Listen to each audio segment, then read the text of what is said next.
Alors aujourd'hui, on va parler des notations pour le FTO. Donc, quand on tient notre FTO comme ça, ou même comme ça, bah, les notations sont très similaires au 3-3. On a des U, des U'. Après, ça c'est la face F. Alors, elle n'est pas tout à fait perpendiculaire, elle est un peu penchée vers l'avant, mais c'est pas grave, ça reste F. R, L, D, B, tout pareil, et c'est exactement le même sens, BB', toujours dans le sens des aiguilles d'une montre en regardant la face. Et après, il y a deux faces supplémentaires qui sont ici. Ça, c'est back right, donc c'est BR, qui tourne dans le même sens que R, mais voilà ici, BR, il y a BR', et BL, et BL'. Donc avec ça, ça suffit pour mélanger. Donc pour mélanger, on tient le FTO comme ça, donc avec le blanc au-dessus et le vert devant. Et ensuite, le mélange, vous allez avoir des U, des U', etc. Et puis des F, des R, des D. On peut avoir tous les mouvements que je viens de dire. Il n'y aura jamais de U2, parce que U2, c'est équivalent à U'. Voilà, donc pour mélanger, on tient le FTO comme ça, et puis on mélange, et voilà, c'est facile. Donc le FTO, il faut vraiment le tenir comme ça, avec le coin en haut devant, parce qu'on verra tout à l'heure que parfois on peut aussi tenir une arête devant. Mais donc ça, on verra ça à la fin de la vidéo. Donc le coin devant, U, F. Et donc le vert est devant, mais légèrement penché vers le bas. Ensuite, parfois, on va avoir des wide moves, donc des trucs comme ça. Donc ça, c'est RW. Alors, ça dépend des gens. Il y a des gens qui préfèrent noter RW ou des gens qui préfèrent noter petit r. Moi, perso, je préfère RW, mais bon, a priori, il n'y a pas trop de confusion possible sur le FTO. Après, on peut avoir des slices de temps en temps. Alors, une slice, ça va être ça. Donc ça, on va le noter RS, avec S comme slice, je suppose. Donc RS, c'est la slice qui est parallèle à R. Alors c'est la même slice qui est parallèle à L, donc il n'y a pas à BL, pardon. La face qui est opposée à R, c'est pas L, contrairement à 3-3. Ici, c'est BL qui est opposé à R. Donc RS, on pourrait aussi dire que c'est BL', mais on va BLS', parce que c'est la slice parallèle à BL qui tourne dans le sens inverse, dans le sens de BL'. Mais on va jamais faire ça. Donc en fait, les slices, il n'y en a que 4. Il y a US, qui est celle-ci, RS, qui est celle-ci, LS qui est celle-ci, et puis BS, ou FS plutôt, qui est celle-ci. Voilà, ça sert de temps en temps. Alors ensuite, donc tout ce que je viens de dire, c'est des trucs qui sont officiels. Même si les slices en pratique et les wide moves, ils servent pas dans les mélanges, c'est des choses qui sont officielles, tout ça, on va dire. Après, il y a des choses un peu moins officielles, c'est tout ce qui concerne les raccourcis, donc notamment les sledges. Donc le sledge dans les algos, il est souvent noté S. Donc c'est un sledge, ça va être définition classique, R', L, R, L'. Voilà, ça c'est un sledge. L'inverse, donc ça sera L, R', L', R, c'est pas un edge. C'est un anti-sledge ou un sledge inverse. On va le noter S'. Donc ça, c'est un truc auquel il faut faire attention. Alors pourquoi c'est pas un edge? Parce que le edge, en fait, il va servir à dénommer autre chose, qui est un sledge qu'on va faire à l'arrière, là. Alors on peut aussi nommer ça un back sledge, il faudra vérifier si c'est exactement pareil, mais comme c'est pas complètement officiel ces trucs, peut-être pas dire backsledge. Donc ce qu'on va noter H pour edge, ça va être en fait R, B', R', B. Ça fait exactement pareil, comme si on l'avait tourné derrière, mais symétrisé, si je dis pas de bêtises. Et donc après, il y aura H' qui est l'inverse, où là on va faire B', R, B, R'. Voilà, donc là on a vu S devant, qui commence enfin c'est le sledge classique qui commence par R', S' qui commence par L, le H qui commence par R, et puis le H' qui commence par B'. Éventuellement, on peut avoir à faire des sledges ici. Alors, c'est pas très courant, mais ça peut arriver. Alors, celui-là, il a pas de nom a priori. Donc, en gros, ça serait un back left sledge ou un truc comme ça.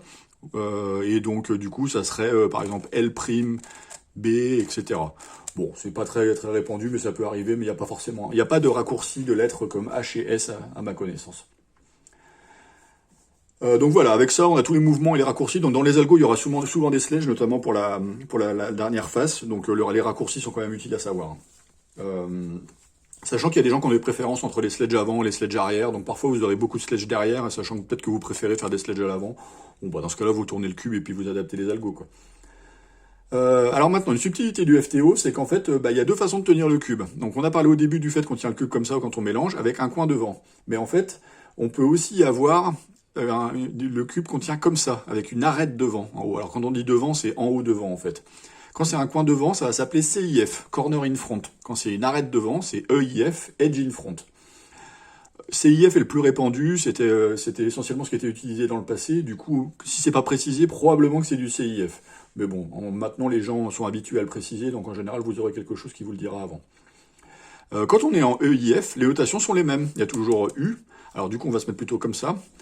Le blanc, c'est toujours U. Le F, bah, tout à l'heure, c'était le vert qui était penché vers l'arrière. Bah, le F, ça va être le rouge, là, mais qui va être penché plutôt vers le haut, cette fois.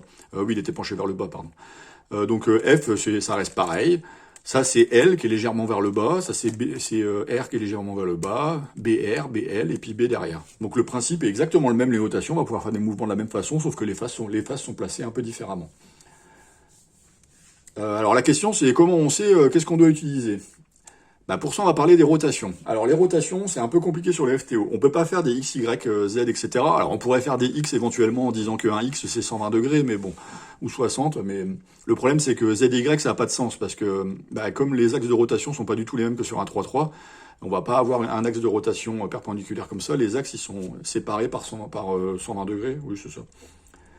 Donc on va pas utiliser ces lettres-là. Donc il y a une notation qui existait avant, mais qui a tendance un peu à disparaître, mais qu'on voit encore dans les algos quand même. C'est une notation où on écrit UO, pour dire c'est une orientation comme un U en fait. Donc UO, c'est je tourne mon cube comme un U, donc 120 degrés comme ça. RO, ça va être je fais un R en tournant le cube, 120 degrés pareil. Et pareil, on peut faire des primes, etc. Donc on peut le faire pour toutes les faces. Donc ça c'est assez répandu. Et alors ça suffisait pas en fait, dans certains algos parfois on avait besoin de faire des mouvements comme ça, et donc ça ils l'ont appelé T, ça doit être pour twister probablement. Donc quand le coin est devant, si je fais un T ça tourne de 90 degrés, si je fais un T' ça tourne de 90 degrés dans l'autre sens. Donc voilà, ça c'était utilisé mais c'était pas très pratique. Évidemment que le coin devant quand je fais un T, bah, c'est du CIF, c'est pas du EIF. Après on pourrait imaginer de se débrouiller pour faire une rotation ici, mais bon ça serait un peu bizarre. Donc bref, c'est un peu le bazar ces rotations. Donc il y a un nouveau système qui a été développé. Alors comme il n'y a pas de rotation dans les mélanges, c'est pas vraiment un truc standard, mais bon, c'est quand même très utilisé de nos jours. Alors c'est un peu obscur au départ, mais en fait c'est vraiment très pratique et vous allez voir, c'est pas très compliqué à comprendre au final. Donc on repart ici. Donc les rotations en fait vont être notées avec deux lettres entre parenthèses, entre accolades. Alors les accolades, ça veut dire quoi? Donc si par exemple je veux faire UF, bah en fait je fais rien. Qu'est-ce que ça veut dire UF? Ça veut dire en U, je mets la face qui était en U précédemment, et en F, je mets la face qui était en F précédemment. Donc UF, en fait, c'est pas de rotation. Si maintenant je fais par exemple UBR, ça veut dire qu'en U, je mets la face qui était en U, donc c'est celle-là, et en F, je mets la face qui était en BR. Donc là, en fait, j'ai fait une rotation de 120 degrés. J'ai pris la face qui était en BR et je l'ai amenée ici. Donc ça, c'est en fait l'équivalent de l'ancienne notation UO. Donc UBR. Et si je fais, disons par exemple, BR-BL, ça veut dire que BR va venir en U et BL va venir devant. Donc en fait, mon FTO, il va faire ça. Donc ça, c'est très précis en fait. Ça permet de faire des rotations selon des axes bizarres. Et ça marche bien. Et c'est pas du tout ambigu. Et il y a des cas qui sont impossibles, évidemment. C'est si par exemple je fais une rotation UD, c'est pas possible parce qu'il faudrait mettre la face qui est en haut, et il faudra la face qui est en bas devant. Ça, c'est pas possible. Les faces doivent rester parallèles. Et alors après, ce qui est marrant, alors je vais remettre en rotation normale, c'est que je peux faire des rotations avec n'importe quelle face, à part les faces opposées. Donc si par exemple je fais U et R, en fait ça va me mettre U en haut et R devant. Et là, qu'est-ce qui s'est passé? Ben, on est passé en EIF. On a une arête qui est devant en fait. Donc avec les rotations, en fait, on peut spécifier qu'on veut passer en CIF ou revenir en EIF. En pratique, ce qui se passe, c'est que quand je donne deux faces adjacentes, je vais passer en EIF, parce que si j'ai deux faces adjacentes devant et en haut, il y a forcément une arête. Si par contre, je mets deux faces qui sont pas adjacentes mais qui se touchent par un coin, ben, je vais mettre ce coin entre les deux devant, donc je vais passer en CIF. Donc voilà, donc ça permet de spécifier toutes les rotations et de passer en CIF ou en EIF selon ce qu'on veut faire dans notre algo.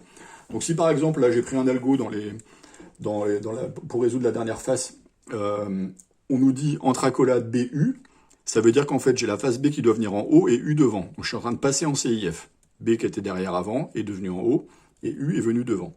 Et ensuite mon algo il dit U', R', D, R', U, R, D', R.